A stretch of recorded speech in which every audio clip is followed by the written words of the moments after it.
I ordered the Insta360 X3 1 week ago, and to my surprise, they just announced the X4 yesterday. Don't you just hate it when that happens?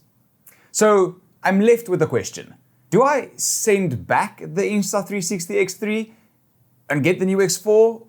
Or isn't it worth the upgrade? That's what we're going to be answering in this video. Let's start off with the specs. At the maximum 360-degree video resolution, we get 2.3K more on the X4. With Max 360 slow-mo, 1K more at 100 FPS. The maximum time shift resolution, 2.3Ks more. Bullet time resolution, 1.7Ks more on the 120 FPS, and an astonishing 60 frames per second more at 3K.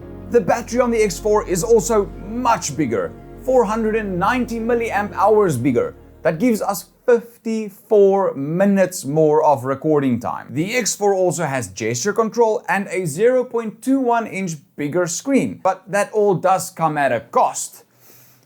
Proud of my X3. The X4 is 23 grams heavier, which isn't much. It's a slightly bigger device than the X3, but with like 1,000,000% better features. But that's not everything.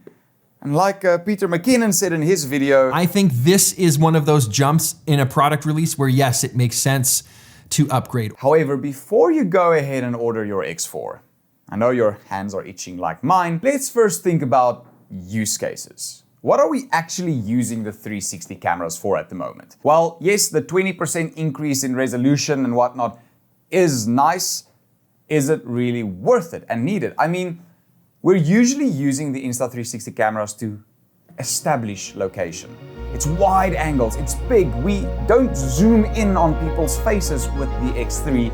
If we want to do that, then we use cameras made for close-ups, like the A7 Mark IV that I'm shooting on right now. There's a link in the description if you want to buy it via my affiliate link. By the way, I appreciate the support. Anyways, so would you really want to change from the X3 to the X4 and spend the extra money if you can't return it like I can? Going from the X3 to the X4, you won't have to change your batteries that often because it has a bigger battery.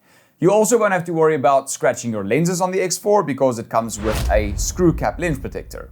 Very nice feature, by the way, thank goodness. And number 3, you can reframe your content easily, do those close-ups we just spoke about without sacrificing the quality of the picture. And also the dynamic range on the X4 seems to be much better than on the X3. So nighttime photography, shooting from the inside outwards, all of these will be better. So the user experience is where it really starts to become worth it to move over from the X3 to the X4. But let's just be honest though.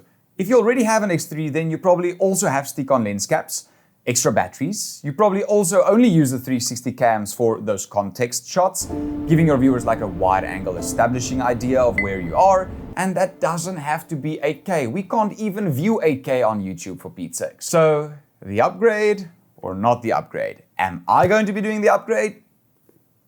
I'm going to give you the spicy answer and say I already did.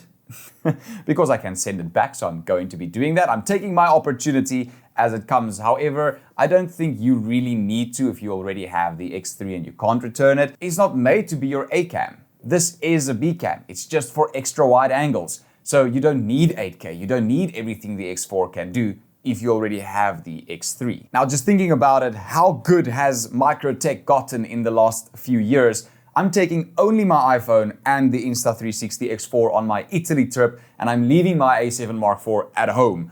So I'm pretty impressed with that. As soon as the X4 arrives, I'll do an in-depth video reviewing it, and I hope you look forward to seeing that. Click on the subscribe button below and keep an eye out for that. I'll see you in the next video. This was Stefan from We Do Tech, out.